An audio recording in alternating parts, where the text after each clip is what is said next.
مفتی leak Ahmad official کو اور face بک پر بھی فالو کریں۔ ڈسکرپشن میں فیس بک پیج کا لنک ہے، فالو کریں۔ نحمده ونصلي على رسوله الكريم اما بعد فقال النبي صلى الله عليه وسلم لا يؤمن احدكم حتى يكون هواه تبعا لما جئت به او كما قال عليه الصلاة والتسليم۔ نبی کریم علیہ الصلاة والتسلیم سے محبت مسلمان کی پہچان ہے، مسلمان کی شناخت ہے، مسلمان کے رگ و پے میں پیوست ہے۔ مسلمان سب کچھ برداشت کر سکتا ہے، لیکن محمد صلی اللہ علیہ وسلم کی شان سے کھلواڑ کسی قیمت پر برداشت نہیں کر سکتا۔ اور کیوں کرے؟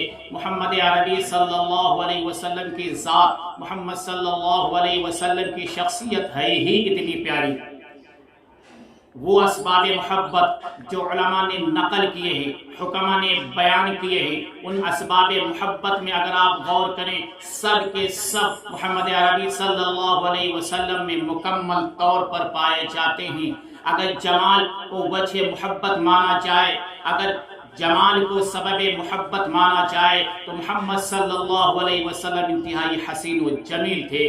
اگر کمال کو وجہ محبت مانا جائے، کمال کو سبب محبت مانا جائے کہ صاحب کمال سے انسان محبت کرنے پہ مجبور ہو جاتا ہے، تو محمد صلی اللہ علیہ وسلم کے اندر وہ تمام کمال اللہ تبارک و تعالیٰ نے رکھ دیے تھے جو ممکن تھے۔ اور نبی کریم علیہ السلام کی بات اور کیجئے اس انداز سے کہ اگر نوال کو محبت مانا جائے، سبب محبت مانا جائے، احسان کو سبب محبت مانا جائے، احسان کو وجہ محبت مانا جائے، تو احسان اور نوال یعنی نبی کریم علیہ السلام کی ذات کے اندر مکمل طور پہ پائے جاتے تھے۔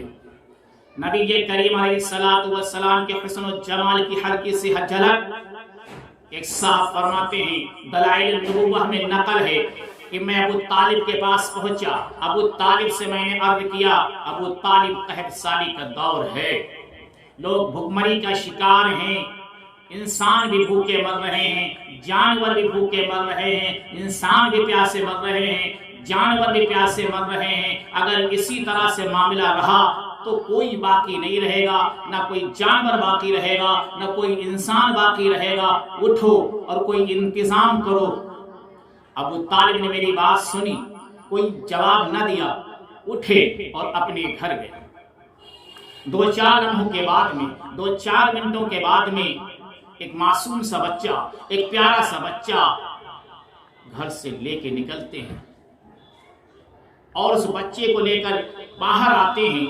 بچہ انتہائی معصوم ہے، انتہائی خوبصورت ہے، انتہائی پرکشش ہے، ایسا لگ رہا تھا کہ جیسے 14ویں کا چاند اپنی شباب پہ ہے، اپنی چاندنی بکھیر رہا ہے۔ اور اسی دوران ہلکا سا بادل آتا ہے اور بادل آتا ہے اور چاند کے اوپر سے گزر جاتا ہے، آتا ہے گزر جاتا ہے، ایسے دمکتا ہوا چمکتا ہوا روشن آفتاب سا چہرہ نظر آتا ہے۔ ابو طالب اس معصوم سے بچے کو لے کر کعبے کے قریب جاتے ہیں، کعبے کے نزدیک جاتے ہیں، اس بچے کو کعبے سے قریب لے جا کر بٹھا دیتے ہیں، اس بچے کی پیٹھ کعبے کی دیوار سے ٹچ کر دیتے ہیں۔ ابھی اس معصوم بچے کی پیٹھ کعبے کی دیوار سے ٹچ ہوئی ہے، اسی دوران معصوم بچہ ہاتھ اٹھاتا ہے، ننھے منھے ہاتھ اٹھاتا ہے، بارگاہ الہی میں عرض کرتا ہے، ادھر بارش شروع ہو جاتی ہے۔ ابو طالب نے جب یہ منظر دیکھا تو اس کی منظر کشی یوں کی، وَأَبْيَضُ يَسْتَسْقِي الْغَمَامُ بِوَجْهِهِ ثِمَالُ الْيَتَامَى عِصْمَةٌ لِلْأَرَامِلِ۔ ہمارا بھتیجا اتنا خوبصورت ہے، اتنا پرکشش ہے، اتنا جاذب نظر ہے کہ بادل دیکھنے کے بعد تڑپ اٹھتا ہے، بادل دیکھنے کے بعد خود بے چین ہو جاتا ہے، بادل دیکھنے کے بعد خود بےتاب ہو جاتا ہے، بادل دیکھنے کے بعد خود بے قرار ہو جاتا ہے اور عرض کرتا ہے، مولا اجازت دیجئے، مجھے برسنے کی اجازت دیجئے، تیرے محبوب کو دیکھنے کے بعد اب تو برسنے کو جی چاہتا ہے، تیرے محبوب کے تلووں سے چمٹنے کو جی چاہتا ہے، تیرے محبوب کے قدموں کا بوسہ لینے کو جی چاہتا ہے، اب تو اجازت دے دیجئے، اب تو برسنے کا موقع دیجئے، اب تو بہترین موقع ہے، اب تو بہترین چانس ہے، اب تو سنہری موقع ہے کہ آپ کے حبیب یعنی محمد صلی اللہ علیہ وسلم کے قدموں پہ نچھاور ہو جاؤں، آپ کے حبیب محمد صلی اللہ علیہ وسلم کے قدموں سے رل مل جاؤں، محمد صلی اللہ علیہ وسلم کے قدموں پہ قربان ہو جاؤں۔ نبی کریم علیہ الصلوۃ والتسلیم فرما ہے، ایک عورت آتی ہے، آپ کا جمال جہاں آرا دیکھنے کے بعد عرض کرتی ہے حضرت اجازت ہو تو کچھ اشعار پڑھ لوں، اجازت ہو تو آپ کی نعت پڑھ لوں، اجازت ہو تو آپ کی مدح میں کچھ اشعار پڑھوں۔ نبی کریم علیہ الصلوۃ والسلام نے اجازت دے دی۔ اس عورت نے کیا کہا؟ احسن منک لم تر قط عینی واجمل منک لم تلد النساء، آپ سے زیادہ، آپ جیسا حسین و خوبصورت، آپ جیسا پرکشش اور جاذب نظر میں نے تو دیکھا ہی نہیں، میری نگاہ نے دیکھا نہیں۔ پھر ترقی کرتے ہوئے کہتی ہے دیکھتے تو تب جب اللہ پیدا کرتا، جب اللہ نے پیدا نہیں کیا کسی عورت کو یہ حوصلہ اور یہ کمال دیا ہی نہیں کہ آپ جیسا وہ بچہ جنے۔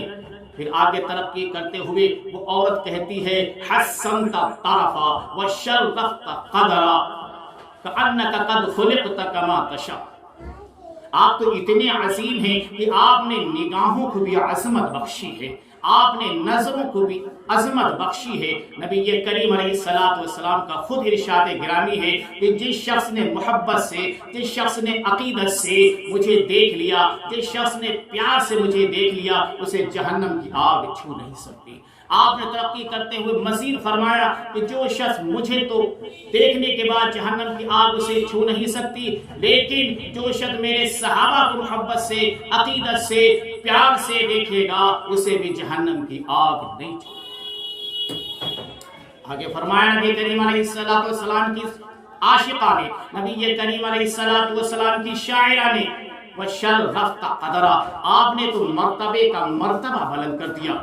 لوگوں کو مرتبہ ملتا ہے تو صاحب مرتبہ کا مرتبہ بلند ہو جاتا ہے، اور نبی کریم علیہ الصلوۃ والسلام کی ذات گرامی اتنی عظیم ہے کہ جس مرتبے کی نسبت نبی کریم علیہ الصلوۃ والسلام سے ہو گئی، جس کمال کی نسبت نبی کریم علیہ الصلوۃ والسلام سے ہو گئی، اس کمال کا کمال ہو جاتا ہے، اس مرتبے کا مرتبہ بلند ہو جاتا ہے۔ جس صفت کا تعلق نبی کریم علیہ الصلوۃ والسلام سے ہو جائے، اس صفت کا مرتبہ بڑھ جاتا ہے۔ نبی کریم علیہ الصلوۃ والسلام سے نسبت شہر کی ہو جائے تو وہ شہر معزز ہو جاتا ہے۔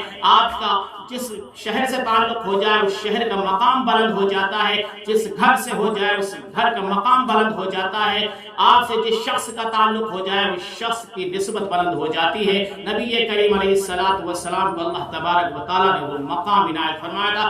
شاعر آگے کہتی ہے آپ تو اتنے حسین و جمیل ہیں، آپ تو اتنے حسین ہیں، آپ تو اتنے پرکشش ہیں، گویا کہ آپ اپنی منشا کے مطابق پیدا کیے گئے۔ نبی کریم علیہ الصلوۃ والسلام کو اللہ تبارک و تعالیٰ نے اتنا عظیم بنایا کہ شاعر کہتا ہے مضت الدہور وما اتینا بمثلہ وَلَقَدْ أَتَا فَعَجَزْنَا عَنْ نُظَرَائِهِ، زمانے پر زمانے گزر گئے، آدم صفی اللہ بھی آئے، نوح نجی اللہ بھی آئے، ابراہیم خلیل اللہ بھی آئے، اسماعیل ذبیح اللہ بھی آئے، موسیٰ کلیم اللہ بھی آئے، عیسیٰ روح اللہ بھی آئے، لیکن کوئی حبیب اللہ بن کر نہیں آئے، کوئی رحمت للعالمین بن کر نہیں آئے۔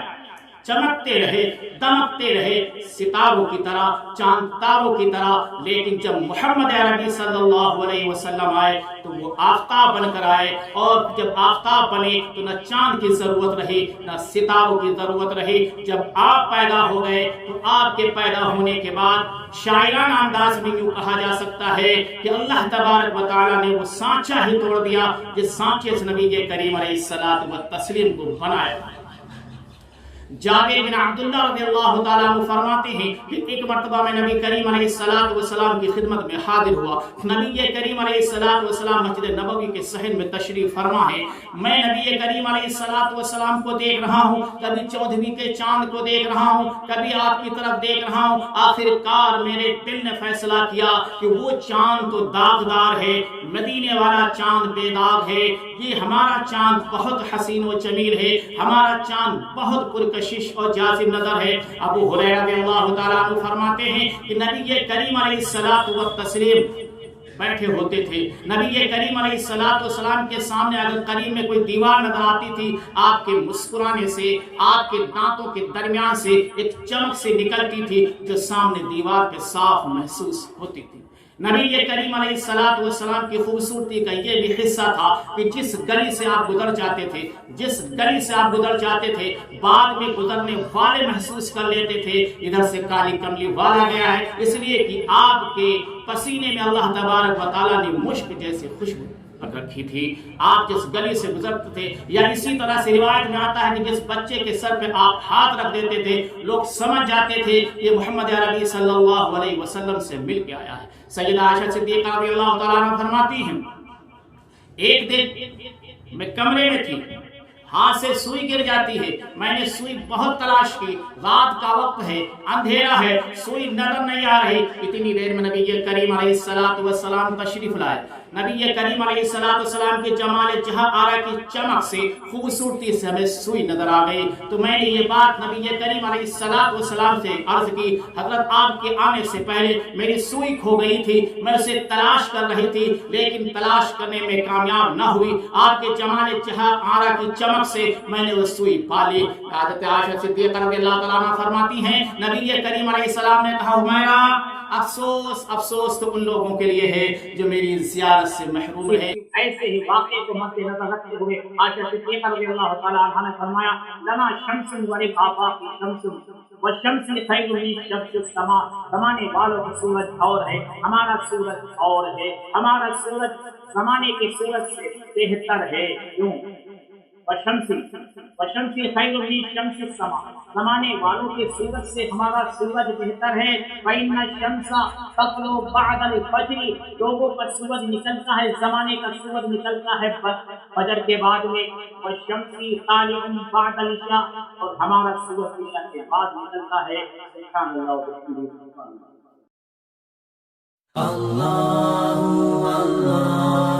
اسی طرح کی نالجبل ویڈیو دیکھنے کے لیے ہمارے چینل کو سبسکرائب کریں اور بیل آئیکن آل پر دبائیں جس سے ہماری ہر آنے والی ویڈیو آپ تک سب سے پہلے پہنچے. فیس بک انسٹاگرام پر بھی فالو کریں، لنک ڈسکرپشن میں ہے.